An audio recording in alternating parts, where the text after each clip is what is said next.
You guys notice anything different? I'll give you a minute. We're back at the house and I'm excited to show you around.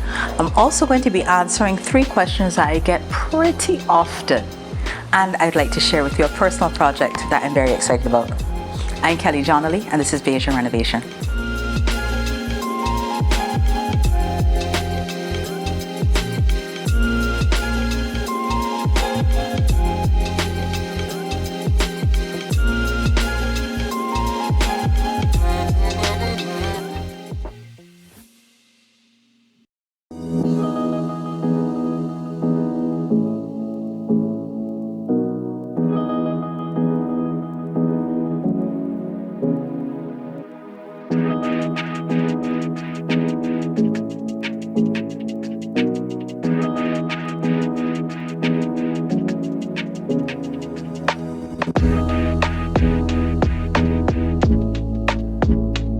Now, just to give you a sense of height, I'm 5'7.5". I'm keeping the half.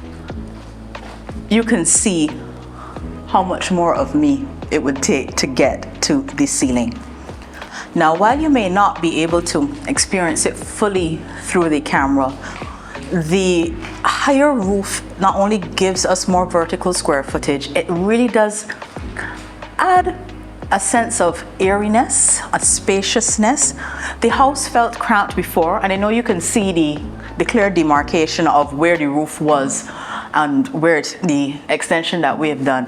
The house felt quite cramped before. I mean, yes, I knew it was a small house, but it felt cramped.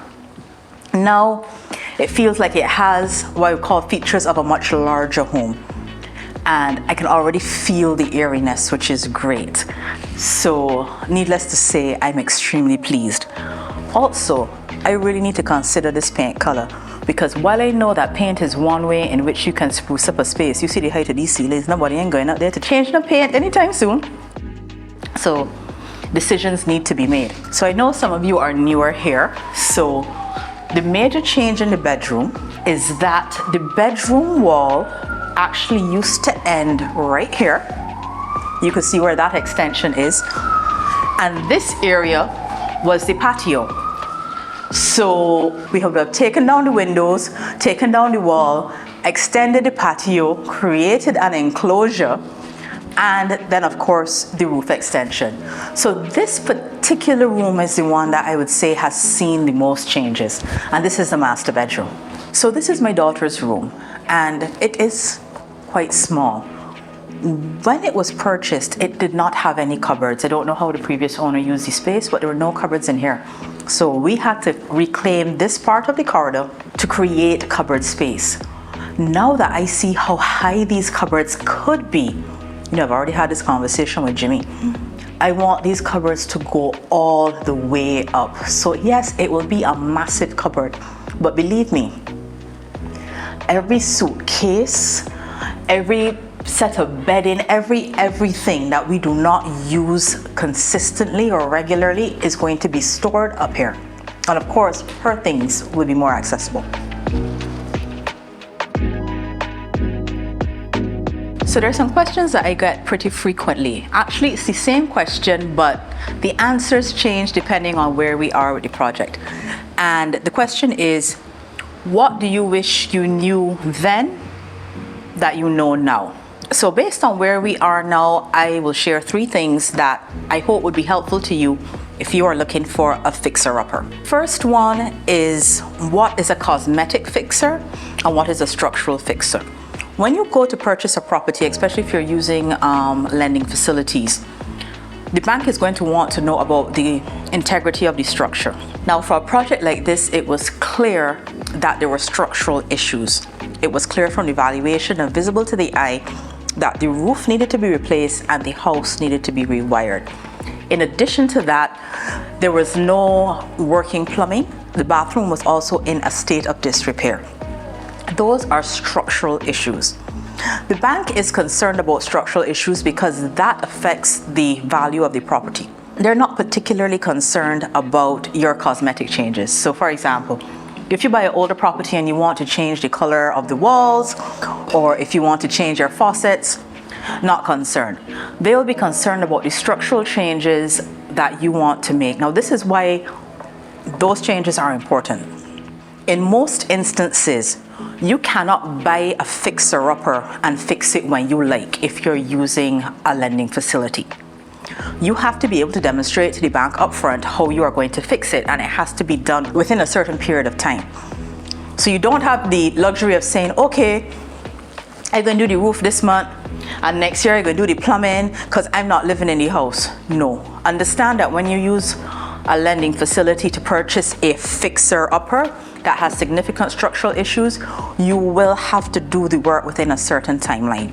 So keep that in mind, because it means then you either have to have the cash to do the upgrades, and you're going to have to demonstrate that you have the cash, or you will have to borrow that as a part of your mortgage. The second one is the need for drawings. Now, when you purchase an older home, it is very likely that you will have very outdated drawings, because at the time that the house was built, the requirements for drawings would not have been what they are now. But additionally, people make changes to their home, which unless they have to go back for lending or use the house as security for another facility, you don't get drawings done again for a house that you have. So when someone like me purchases a house like this, there are no drawings. The little plot plan that is in your valuation is not drawings. Now, the drawings that you will need are drawings are either done by an architect or an engineer or a draftsman.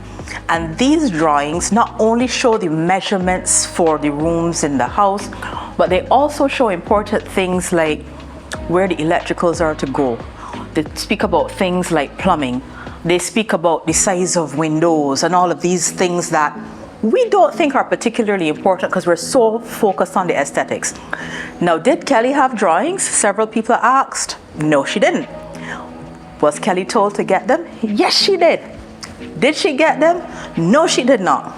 And for a while, I felt quite smart with myself because I was getting through without them, but the rubber hit the road now when it came to the electricals. Because it's very easy to walk around and say, all right, I want a plug here and a light here and stuff like that.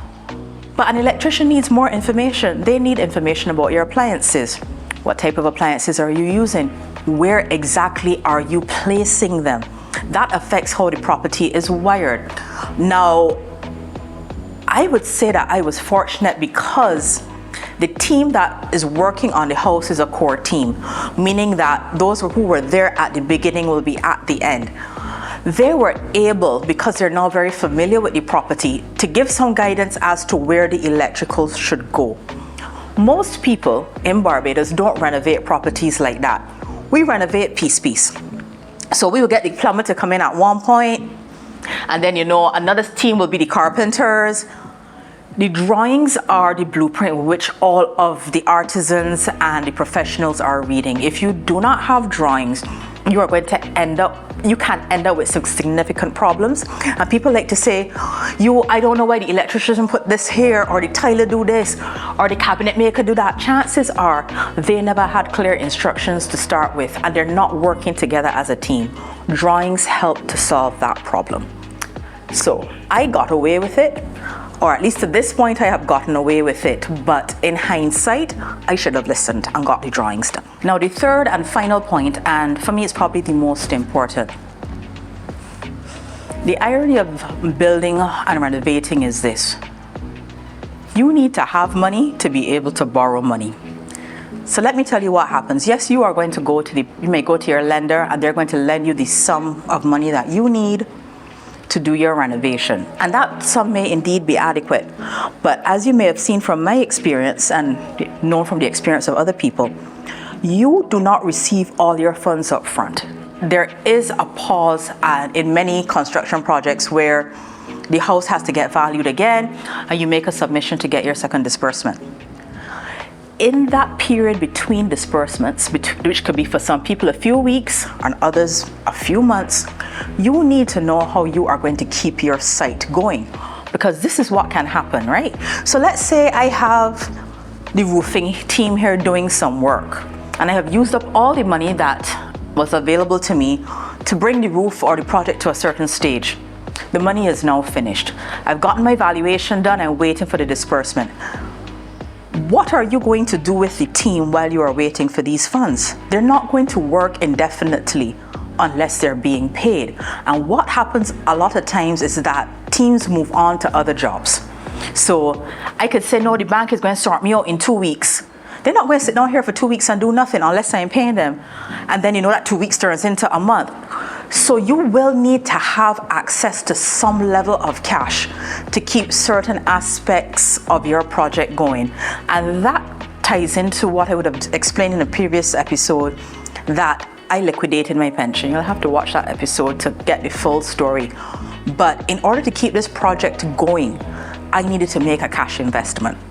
And that is where I chose to take the funds from. So just keep in mind that yes, you may have all the cash, the financing you need for your project, but you will still from time to time need to make a cash investment to tide you over until you could replace it with money from the bank. So I would have shared in a previous episode that I needed to make an investment in the house, and I was also holding some cash from that investment for my business.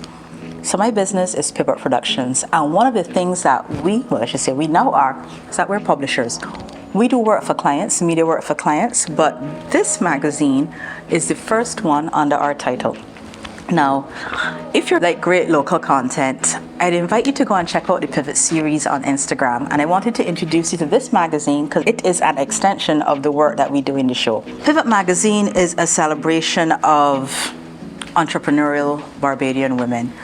Women who are trailblazers, women who are charting their own course and bringing others along. The magazine will be for sale. So if you want to help me tile this house and buy pots and pans, I encourage you to look out for it. There'll also be a free digital copy in the link in our bio at the Pivot series if you just want to take a browse. I'm Kelly Johnley, and this is Bajan Renovation.